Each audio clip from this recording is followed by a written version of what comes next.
Et encore une fois de la fantaisie. Il s'agit de Les Pierres de Fumée, tome 1, la prédiction donc de Éric Boissier, l'auteur à succès de Arcondia. Si je dis pas de bêtises ici, il y a ça, je vais vérifier vite fait quand même au cas où. Bien sûr, c'est pas écrit ces livres, voilà, comme par hasard quand je l'ai besoin, c'est pas écrit, c'est pas grave. Oui, vous savez, le livre qui est sorti en film en 2014, je crois début 2014. Donc déjà la couverture est magnifique. Très joli. Alors ça c'est un livre de fantasy, pure fantasy, on n'est pas dans le mode, c'est vraiment le mode imaginaire.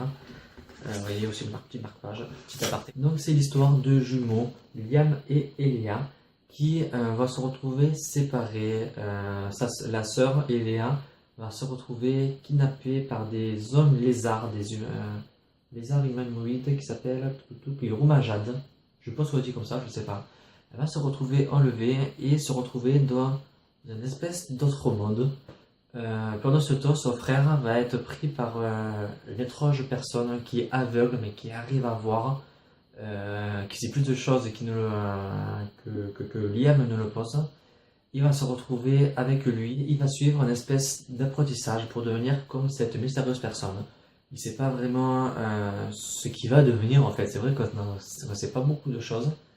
Mais il va tout prix réussir pour pouvoir sauver sa sœur des mains des Roumajades. C'est vraiment dur à dire.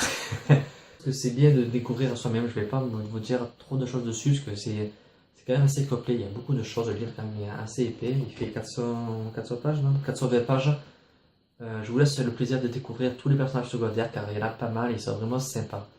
On peut se dire à première vue, c'est caricatural, les personnages sont caricaturaux.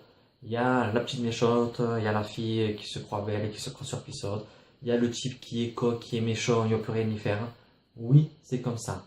Mais c'est fait exprès, c'est voulu. Et ils ont tous une cause, une explication à tout ça. C'est pas fait par hasard pour qui est méchant là, pour qui lui soit comme ça. Non, ils ont tous une histoire, ils ont tous quelque chose qui fait que ça reste dans une logique.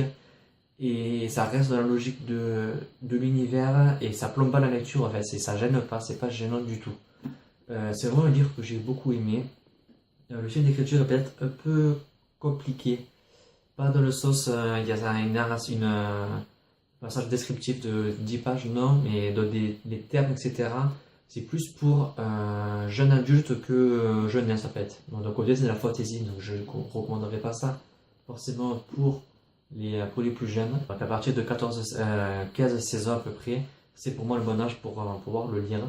Donc c'est vrai que j'ai pris beaucoup de plaisir à le lire, même si pour moi, comme je l'ai dit dans ma chronique sur le blog, ça reste trop, comment dire, ça reste trop, j'ai perdu le mot, il est là, il ne veut pas sortir, ça reste trop promettant, voilà, ça reste trop introduction d'un univers, d'une saga. C'est sûr qu'avec ce livre, on sait presque tout sur l'univers, on sait beaucoup de choses. Il a pris le temps de soigner tout ça, les personnages, l'univers. Mais voilà, le second tome, ça va passer à l'action, ça va bouger, l'intrigue va avancer, ça va faire beaucoup de bien. Aussi, un petit manque, c'est un lexique. Il me manque le lexique, parce qu'il n'y en a pas. Et vu qu'il y a quand même des termes un peu compliqués, vu que c'est de la fantaisie, donc du coup, voilà, il y a les Roumajades, par exemple, ces fameux lézards humanoïdes qu'on voit sur la couverture. Il y a aussi les chevaux ailés qui, j'ai oublié le nom, enfin, il y a plein de noms, voilà, c'est un monde fantasy, donc forcément, il y a tout un lexique qui va avec, et ça m'a manqué qu'il n'y en ait pas. Donc du coup, j'attends beaucoup le tome 2, je devais le recevoir en septembre, je l'ai pas reçu, donc je pense que je le recevrai en octobre. C'est vraiment un livre que je recommande. On termine cette vidéo.